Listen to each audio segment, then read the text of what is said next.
Madame, monsieur, bonjour. Triple D, c'est ça? Non, c'est à Obala.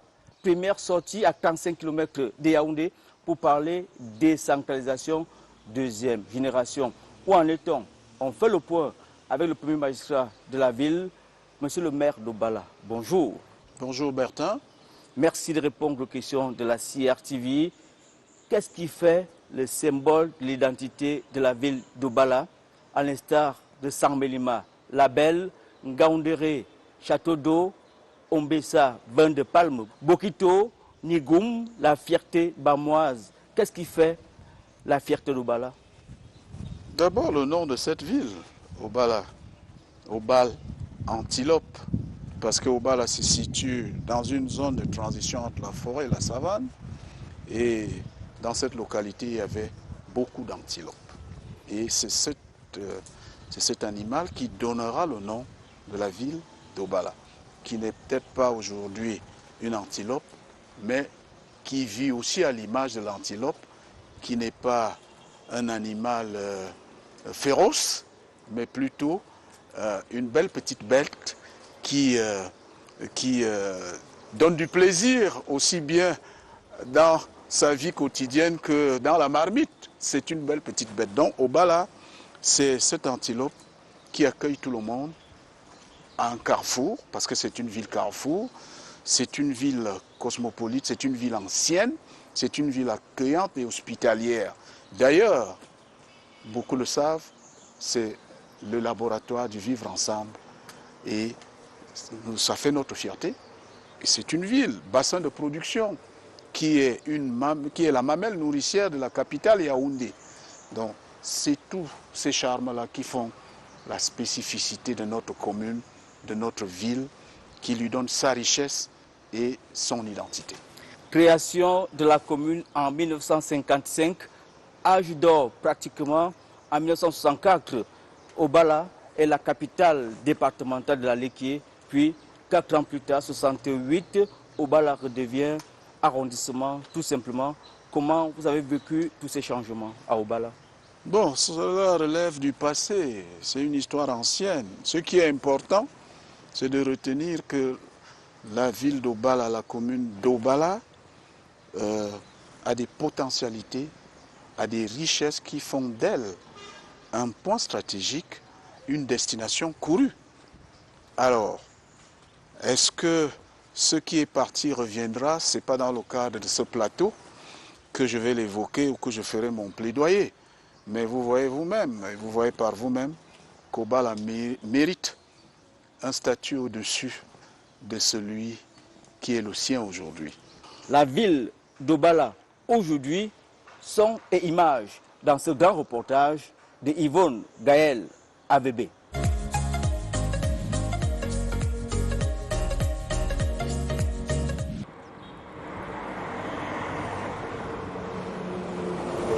Obala l'antilope, cette antilope qui accueille tout le monde fait sa mue pour être à la hauteur des attentes de sa population et de ses visiteurs. Commune du Cameroun située dans le département de la Léquié, région du centre, elle donne à voir dès l'entrée de la ville. Ici, un échangeur futuriste prend forme. C'est le croisement entre deux routes nationales. La nationale numéro 1 qui vient de Yaoundé et part vers Obala, bien sûr, et vers le nord. Et la deuxième qui prend naissance juste ici, c'est la nationale numéro 4 et qui part jusqu'à Bafoussam. Donc c'était un croisement qui, avant, il était géré avec un gératoire. Donc il y avait la gestion du trafic, c'était avec un carrefour gératoire. Donc le projet il vient pour supprimer cette gestion de gératoire au sol avec un conflit de sens, pour laisser chaque usager de route là, il prend sa direction sans faire des croisements avec les autres sens. L'échangeur d'Obala plante le décor d'une série de chantiers en cours dans la ville. Deuxième escale, la future gare routière. Le chantier a commencé depuis le mois de septembre 2020 et compte s'achever en novembre 2021. Début décembre, la gare routière sera opérationnelle. Comme vous pouvez constater, dans le premier lot, c'est construction des bâtiments. Nous avons le bâtiment principal, les quais et le bloc toilette. Et le deuxième lot, c'est les VRD, voiries et réseaux divers. Au Bala, la belle Antilope compte également des projets réalisés qui font tout son charme, comme cette route qui mène au stade. Une voie désormais goudronnée au grand bonheur des riverains. La route dans les années passées était impraticable. Mais à nos jours, aujourd'hui, là, on se sent vraiment à l'aise avec l'appui de la mairie. On se retrouve vraiment en train d'avoir le goudron. Avant, je n'avais pas de clientèle, mais aujourd'hui, là, grâce à la route, mon activité tourne 24/24. La ville vibre également au rythme du commerce et d'autres activités. Au Bala, c'est aussi son hôpital flambant neuf, ses écoles et son mythique lycée qui soufflera sur sa 60e bougie en 2022. L'établissement a donc connu le poids des ans, donc quelquefois c'est un délabrement et les parents d'élèves et le conseil d'établissement ne ménagent aucun effort pour réhabiliter ces salles de classe-là. C'est l'occasion pour nous de remercier Madame le ministre des Enseignements secondaires qui a réagi promptement lorsque ce lycée a été endommagé il y a 2 années. C'est pour ça que vous pouvez voir les toitures toutes neuves qui ont été refaites. Et il me revient aussi que les élites de la Léquier ont aussi mis la main à la pâte pour que ces salles de classe-là soient réhabilitées. Les élites et la mairie marquent bien leur présence. Les populations leur sont reconnaissantes. Seulement, qui dit merci en redemande. La route qui mène vers la gare, ce n'était pas praticable. Donc quand il pleuvait et lorsque les camions y passaient, ça faisait que les piétons étaient incapables de se déplacer. Donc c'est un chantier, c'est déjà un grand départ, n'est-ce pas, pour les habitants de cette zone. On espère comme c'est le goudron qui va y passer. Pour passer, ce n'était pas facile, il y avait trop de bruit, c'est quand il pleut, on souffrait tellement ici. Plus bon que comme c'était avant, mais le travail n'est pas fini par rapport comme l'homme en haut. Ça devait être un peu lisse ici en haut, par rapport comme j'ai vu en haut, là c'est en haut, mais c'est bon par rapport comme c'était avant. La voix du clergé est en accord avec celle des riverains. Je voudrais d'abord dire que c'est la voirie qui a changé. Quand je suis arrivé, il y avait une poussière inimaginable dans le diocèse. Alors la route allant jusqu'à Nanga a permis à ce qu'il y ait un grand changement. Et depuis quelques mois, il y a aussi des routes internes qui sont en train d'être améliorées. Il y a aussi quelques bâtiments qui ont poussé par-ci par-là du fait de la mairie. Il y a aussi une grande poussée des universitaires avec l'Institut d'Obala et des écoles primaires et des collèges. Ce que moi j'attendrais davantage de la mairie, c'est premièrement une plus grande présence effective. Deuxièmement, une prise en compte sincère des besoins de la population en termes de voirie municipale, en termes de propriété. Nous avons besoin de résider, surtout des jeunes. Quand je dis jeunes, c'est ceux qui ont 30 ans, 35, 40, 50. Les TBLA n'existent plus. Les TBLA n'existent plus. J'ai besoin des fils de ces aînés qui avaient un cœur de patriote.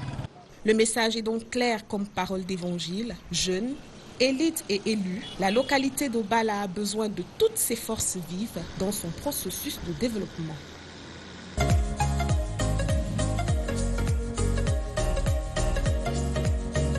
On vient de voir la ville en image. On a également entendu les populations dire quelles sont leurs préoccupations.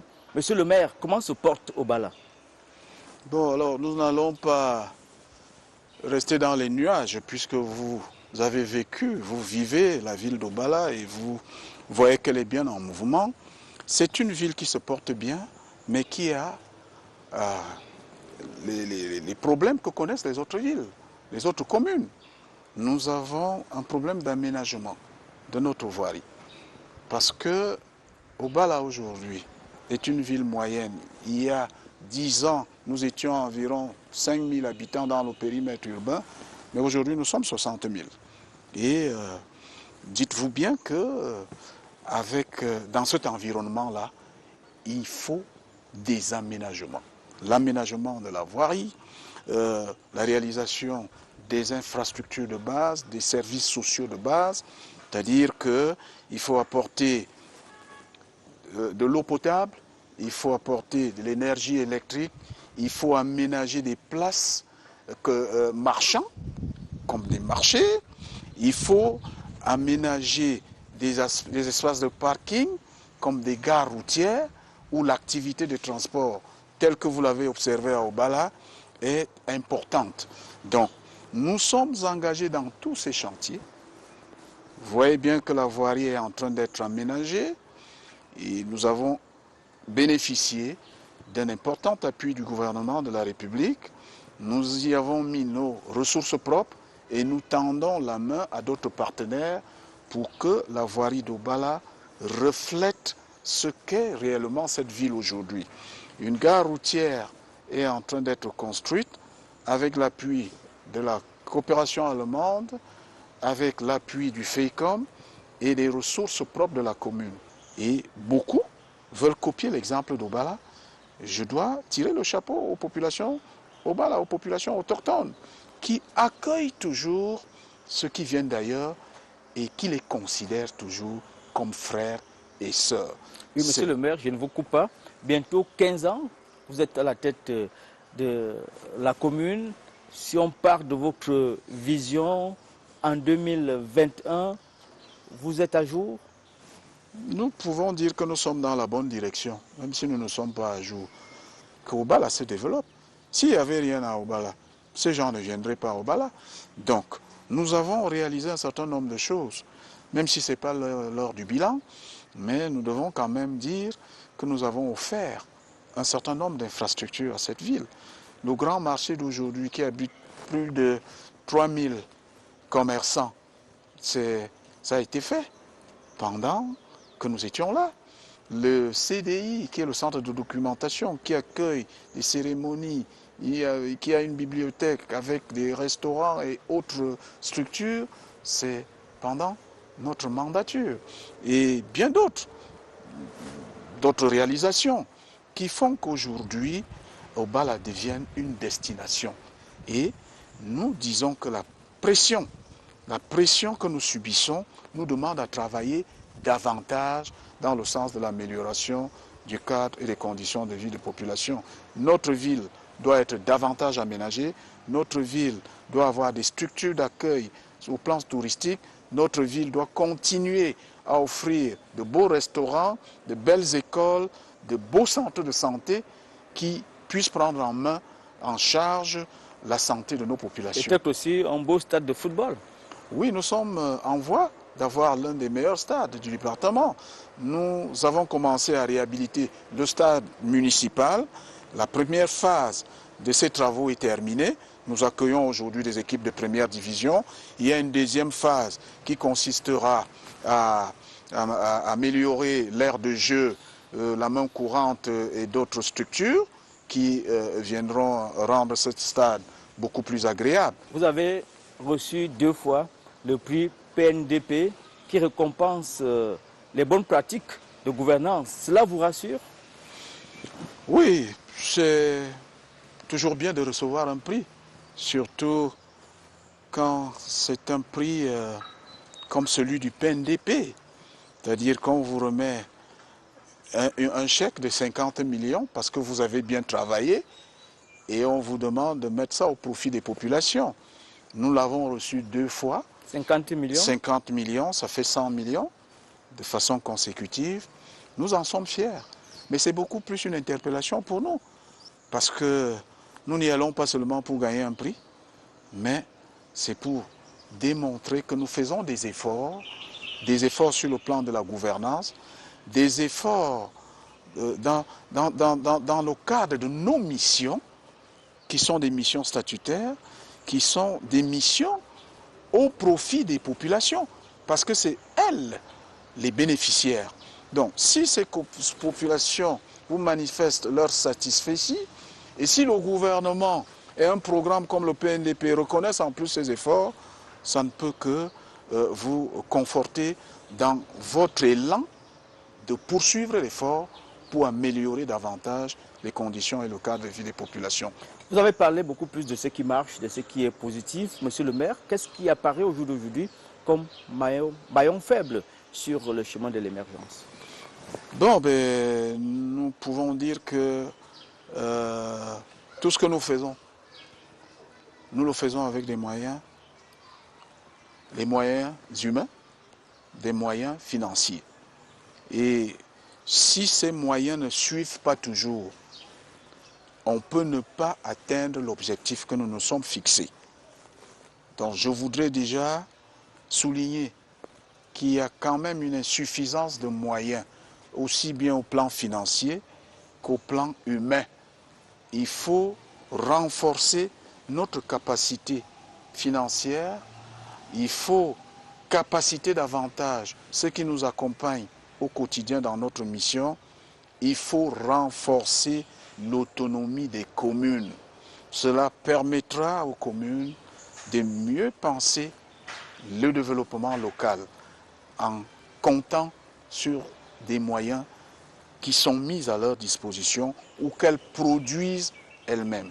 Et pour mieux produire, il faut avoir une marge de manœuvre.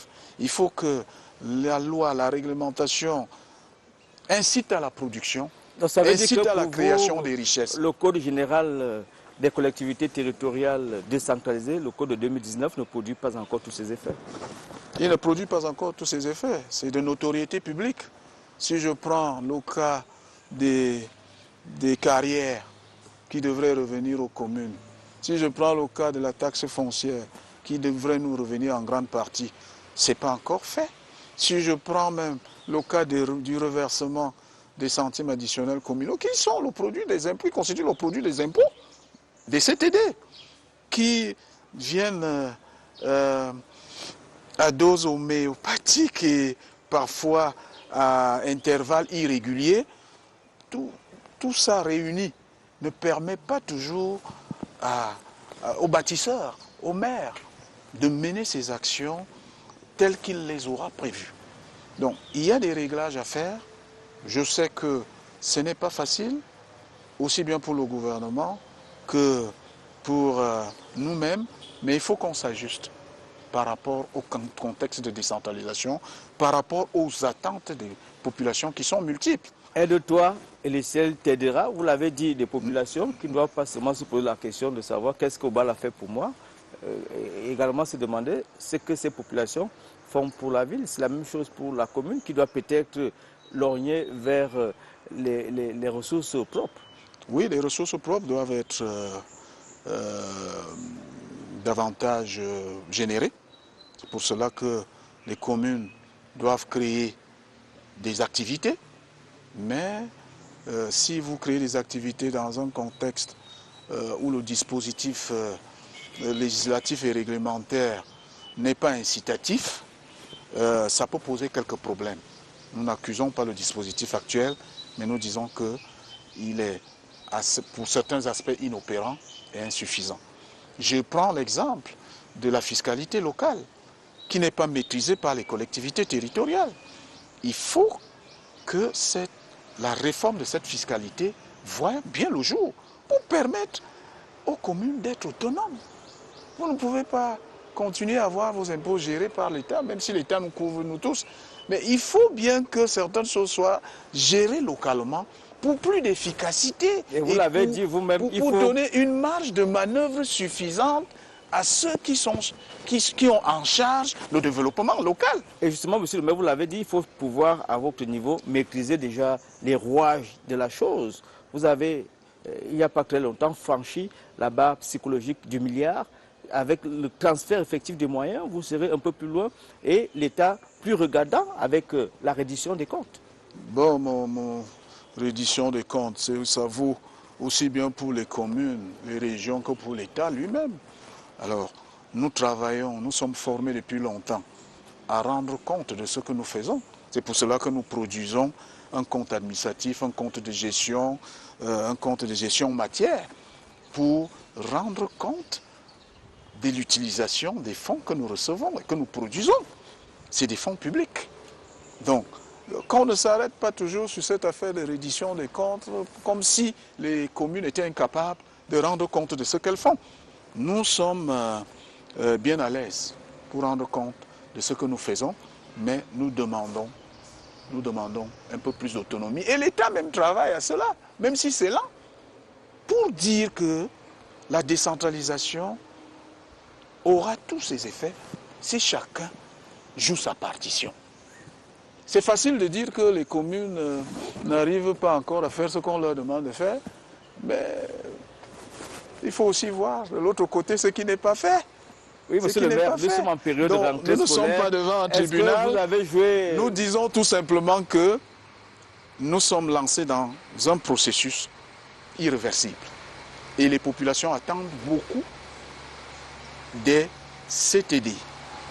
On se quitte bientôt, monsieur le maire.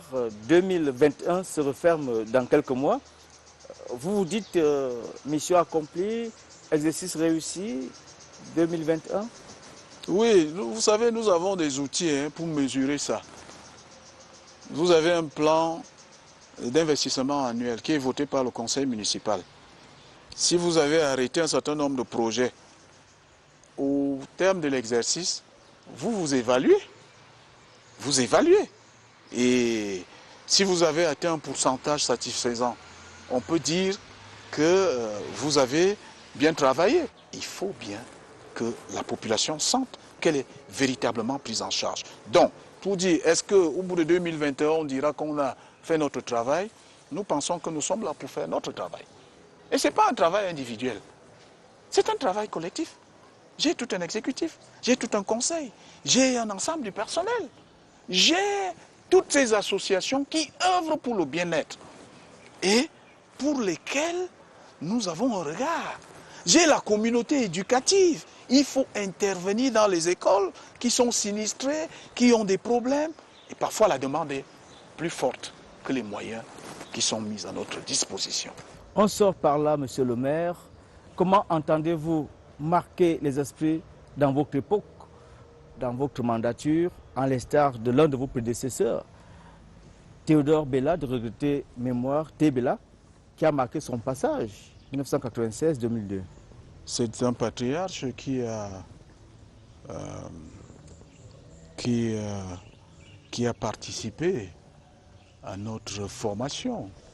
C'est l'un des patriarches qui nous ont mis le pied à l'étrier, dont nous essayons de suivre leurs pas, mais nous faisons avec le contexte actuel. Nous continuons à travailler pour que le nom d'Obala retentisse au-delà de nos frontières. On retiendra de moi